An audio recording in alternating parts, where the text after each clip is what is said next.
I'm David Warm. I'm the Executive Director of the Mid-America Regional Council, which is an association of all the local governments in Greater Kansas City. The smart growth principles have been slow to express themselves in most Midwest metropolitan areas. I think that has as much to do with the geography and the economy and the fact that there are very few natural or natural resource constraints to how we grow.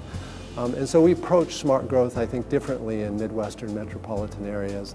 And as I've observed it over the years, I think that we tend to make the most progress when we engage people in thinking about the future of their communities. If you tell somebody from the Midwest they ought to adopt smart growth principles, you might get a blank stare or even some resistance. But if instead you ask them what do they want to see in the future of their community, what happens more often than not is that they express a desire to live in places that express smart growth principles. People tell you time after time they want to live in compact, walkable communities. They want mixed uses. They want multi-generational communities. They want energy efficiency in their homes and in their built environments. They want to respect their natural environments. They want recreational opportunities. They want a bike. They want transit. All of the things that sort of express themselves under the banner of smart growth, people tell us they want. And so smart growth comes out of these, when we make progress on smart growth in the Midwest, it's because we have engaged our communities and listened to them and have tried to embody and respond to those expressions of where people want to live. The one idea that people catch more quickly than others is the notion of biking and walking trails. We have put together in this particular metropolitan area a plan that's now 20 years old for some 1,500 miles of bikeways and greenways, mostly along existing streamways and corridors.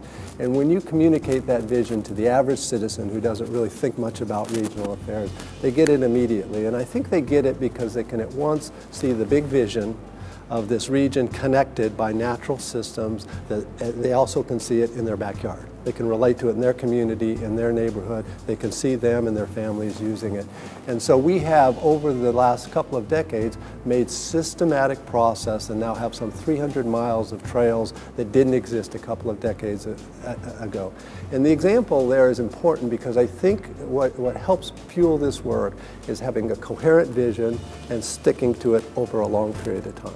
And the communities, especially in the Midwest, where the market isn't naturally pushing them in that direction, that succeed have a coherent vision and they have the stability of focus and the systems that allow them to make incremental progress towards that vision. I think the couple of concepts that are hardest to get across are density. When you ask people what they want, they usually express some form of density. But when you suggest that density might be introduced into their community or their context, they don't understand it. And there's a resistance to that. And so we find that it's not so much what you do, but how you do it.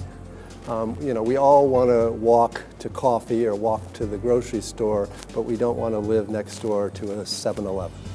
And so it's not what you do, it's how you do it. And so we try to introduce design concepts, visualization tools, engage people in decision-making about how development is designed so that we can, in fact, allow them to walk to the grocery store, allow them to live in the more compact places that they want to live in, but to do that with a design sensibility that helps modulate some of the fears and, frankly, some of the downsides of density that need to be managed, particularly in the Midwest where we don't get rid of our cars even as we become more compact, but we don't orient everything around that automobile. And I think that sort of transition of understanding that change is more a process of engagement and information.